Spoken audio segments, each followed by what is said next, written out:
For astronomers, Omega Centauri has been an outcast amongst globular clusters for a long time.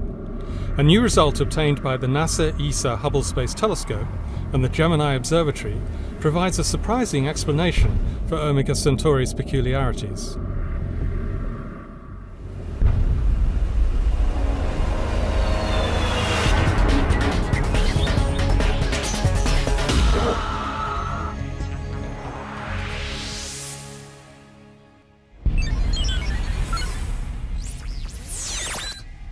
This is the Hubblecast, news and images from the NASA ESA Hubble Space Telescope.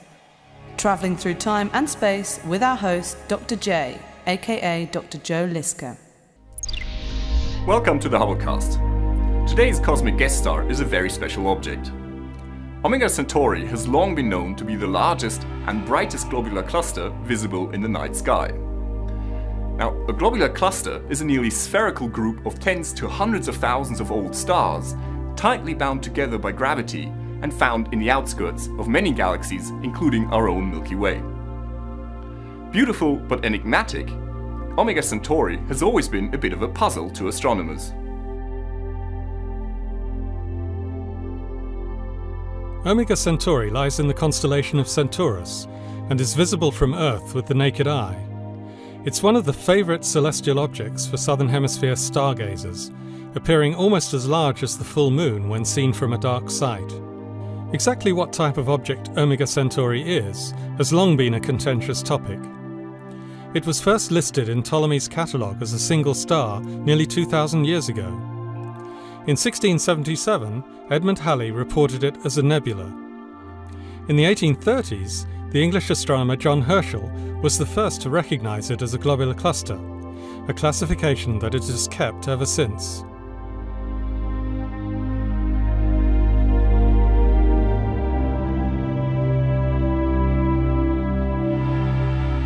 Omega Centauri has several characteristics that separate it from other globular clusters. Compared to a run-of-the-mill globular, Omega Centauri has a highly flattened shape, it rotates faster, and it includes several generations of stars, which is an unusual feature for globulars which normally contain only a single generation of old stars. Moreover, Omega Centauri is almost 10 times more massive than other globular clusters, almost as massive as a small galaxy.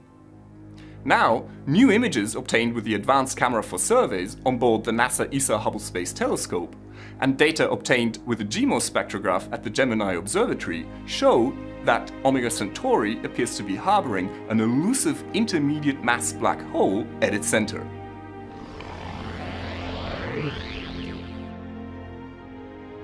The black hole was discovered after astronomers measured the motions and brightnesses of stars at the center of Omega Centauri. They found that these stars were moving much faster than expected given their total number and brightness.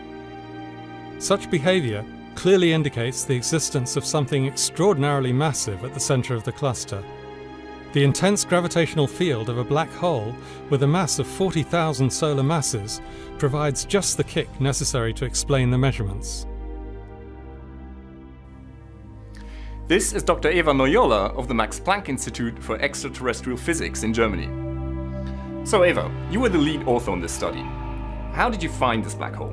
The way we found this black hole was by looking at the Hubble image and measuring how many stars are there at the very center of this cluster. And then we take the GMOS spectrograph and measure velocities, the velocities of these stars. What we find is that the velocities are much higher than what we would expect just from the stars. And that implies that there's an extra amount of mass there, it means that we found a black hole. And what's so special about this black hole? The very special thing about this black hole is that it has 40,000 solar masses in size. So that means it's a lot bigger than the stellar mass black holes that we find in our galaxy, but it's much smaller than the supermassive black holes that we find at the center of galaxies. So it means that nature makes black holes in a continuous mass range, not just in small and big sizes. So what's the big deal? Why is it so important? Well, first of all, this is only the second black hole that we find in a globular cluster, so that is a very nice, reassuring thing. But also, we know that there are seeds required to grow the supermassive black holes from scratch. And if we find many of these, then that would be a very nice source for these seeds to grow the supermassive black holes. One implication of this discovery is that it is very likely that Omega Centauri is not a globular cluster at all, but rather some kind of dwarf galaxy that has been stripped of its outer stars and dark matter, as some scientists have suspected, for a few years. More than 2,000 years after Omega Centauri was wrongly classified as a star, its true nature is finally coming to light. But I wonder, does Omega Centauri have more surprises in store for us? This is Dr. J, signing off for the Hubblecast. Once again, nature has surprised us beyond our wildest imagination.